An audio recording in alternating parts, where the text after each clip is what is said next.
Warriors, welcome back to my channel. Shout out to this week's Warrior of the Week. Hey boo. If you would like to be Warrior of the Week in my next video, go ahead and share the link to this video on Twitter. Make sure you tag me at KioshiWarrior and you might get you a shout out, okay? During my break, I was talking to one of my subscribers on Instagram about relationships and boyfriends and stuff, and it got me to thinking about repressed memories of my first boyfriend. I'm not gonna hold you guys up any longer. Let's jump into the story.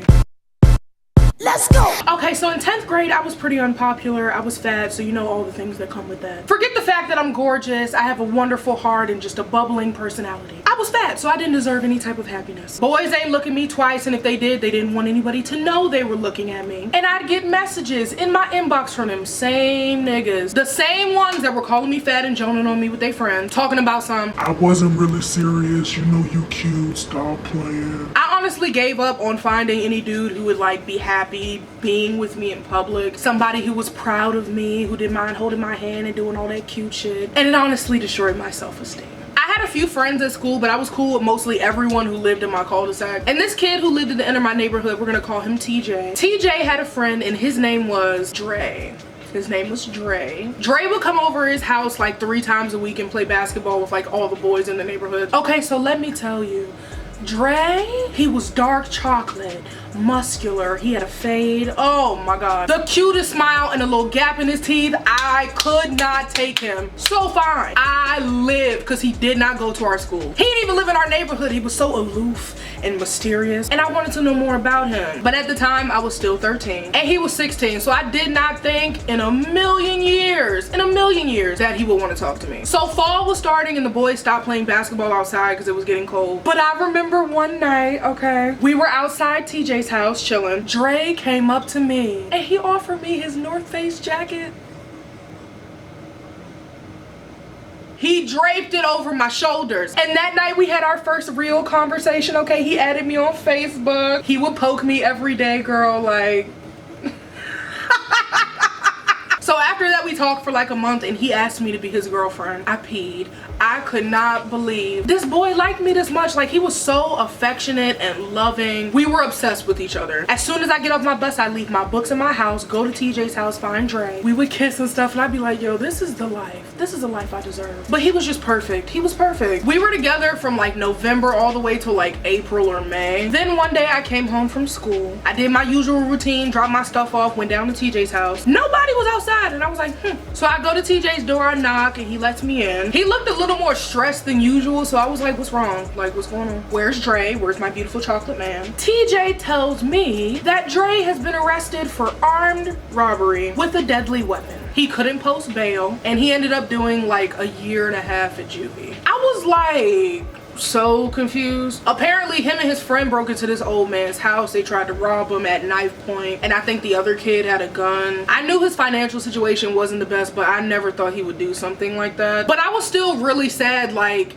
anything could have happened to him. Juvie still prison, like kids kill people, and he was in there and I didn't get to say goodbye to him. Like, I was just really sad, man. I was really sad. My parents didn't even know I was dating this boy, so it wasn't like they could take me to see him or anything. I just felt like all alone again, and it made me really upset because I felt so safe with him, and the kids in my school were being dickheads. Some girl was trying to talk about me, talking about how I was single again, and I was like, no girl, we love a felon. That's still my boo. I'm riding for him. I adopted the whole ride or die mentality. I was in love. I posted free, almost said his name. I posted free Dre like all over my social media. I loved him. I was so upset. So a year and a half goes by. I grow up a little bit. I'm about to be a senior, so I'm like getting college ready, doing SAT prep and all that stuff. So my focus shifted tremendously. And then Dre got out of jail. I got off the bus one day. Yo, this is a movie. I got off the bus and he was standing in my driveway. When I tell y'all this was the most dramatic reunion, because y'all know me. I got off the bus.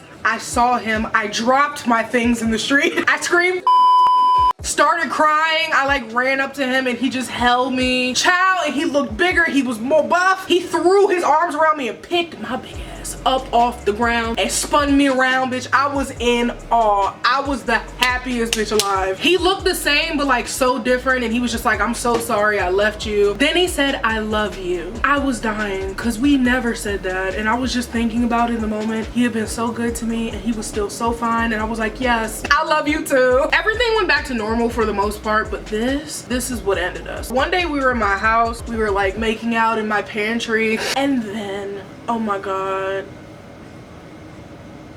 I need a second.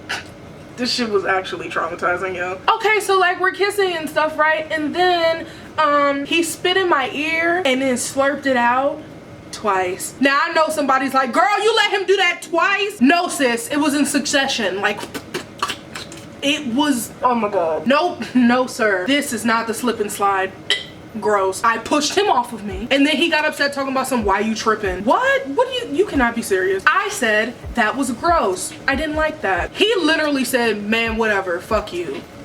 I've been locked up and shit. This how you want to act? What? Like, I'm so glad you're home spitting in my ear after you robbed an old man for some Tums and respirators. I said bye. I'm like, you gotta get out of my house. You gotta go now. That night he changed his relationship status and blocked me on Facebook. And that was literally the last time I saw him. I stopped going outside to TJ's house because I just didn't want to see his face. The audacity. That was the story of my first real boyfriend. I hope you enjoyed it. If you guys like this video, go ahead and give it a big thumbs up. Make sure you hit that subscribe button, turn them notifications on because YouTube is always on games. And I will see you guys in my next video. Bye!